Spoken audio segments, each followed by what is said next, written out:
So ever since the Fantastic Four First Steps came out, I've been noticing this influx of people claiming that Sue Storm is too OP, or that she's a girl boss or Mary Sue.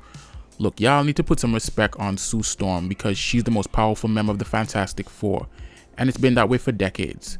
Now, before I run through some of her feats, let's break down just how her powers really work. So Sue Storm's powers center around invisibility and the creation of force fields. But what makes her so OP is the nature of her powers and the extent to which she can use them. It was theorized by Reed Richards that her powers originated from the same dimension as the Celestials. And an even more detailed explanation is that her force fields are basically vibrations from hyperspace. So if Sue were to concentrate hard enough, she could push the boundaries of what her powers can really do. Sue Storm's force fields are very versatile, so she can use them both defensively and offensively. They can shield from incoming attacks, and Sue can even reshape them to either compress or expand. So in other words, she can use them to crush things from the outside or blow them up from the inside. So due to the fact that her force fields are vibrations from another dimension, they don't have any molecular structure. So matter manipulation abilities are technically useless against them. This also makes them immune to telekinetic and telepathic attacks. So characters like Jean Grey and the Professor, their powers won't work on Sue's force fields or anyone inside them. Sue's force fields can be weaponized in the form of powerful shockwaves, which she typically uses to battle large groups, like when she took on the entire team of Avengers. And yes, this includes powerful characters like Thor. Her force fields can be used as powerful traps to contain different forms of danger. Oh, did I mention she can create multiple of them simultaneously, like when she used them to trap the other heroes? And for any of you thinking that they can just punch or blast their way out, not quite. See, Sue's force fields are damn near impenetrable, and strong enough to hold back powerful characters like Hyperion, She-Hulk, and even the Hulk. Her force fields are strong enough to cut large vessels like a submarine into pieces, and even strong enough to impale the cosmic giant Galactus. She once used her force field to contain an entire gamma bomb and sent it into outer space. There's also the time she used her force fields to hold back a full blast of Galactus' power cosmic. Sue Storm can even create force fields the size of a planet, like the time she created a large planet-sized funnel. Not to mention the time she briefly held back a cosmic blast from 3 Celestials at the same time. Oh, by the way, these are the same 3 Celestials that had just got done jumping Galactus, and in case you're interested, this is how this whole thing ended. She once used her force fields to pierce the armor of Exatar the Celestial. Now, to really put this feat into perspective, Exatar is a very powerful Celestial, and he's known as the Destroyer of Worlds. It's been stated that Exatar is even more powerful than Arishem the Judge. Later in that same issue, she used her force fields to crush Exatar from the inside.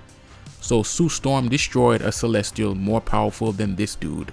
And this goes back to how weird it was seeing comments of people being surprised that she could push back Galactus, which is just a tiny feat compared to what she can really do. And I'll say this, people being surprised at how powerful Sue Storm can be is really just evidence of how nerfed she was in the older Fantastic Four films. On top of how versatile she is with her powers, what really makes Sue Storm dangerous is the precision she has with them. Like the time when she used her powers to create tiny force fields to block a man's arteries. That's right, Sue almost gave a man a heart attack with her force fields. Or the many times she used her force field to cut off someone's oxygen. She even did this one time to stop Black Bolt from using his voice. Sue Storm has even detailed how deadly she could be with her powers, labeling herself a living weapon. And she gives examples like crushing your windpipe, or even filling up your lungs. And an even more explicit example is when she did this to Deadpool. And I want you guys to remember, given the other feats I showed you, she can do this to multiple people at once. Now, when it comes to her powers of invisibility, it's much more complex than just turning herself and other things invisible.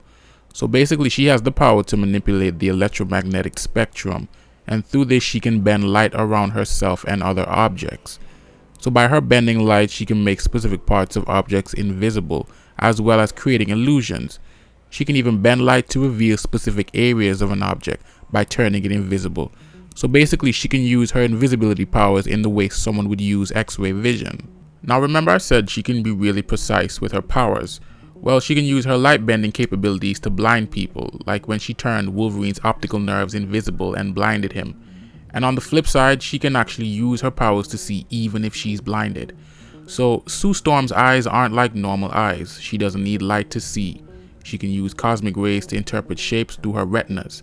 This is how she's able to see her own force fields and other things that are invisible. Sue Storm can even increase the scale of her light-bending powers and turn large vessels invisible. In fact, she can even go as far as turning an entire planet invisible, like she did during the Annihilation Scourge. Now, despite all these feats, the only real weakness that Sue Storm has is anything that hinders her ability to concentrate. So in a way, she's sort of like a Green Lantern. The limits of her powers really hinge on how much willpower she has. So these are just some of Sue Storm's feats from the comics, just to give you guys an idea of how powerful she really is.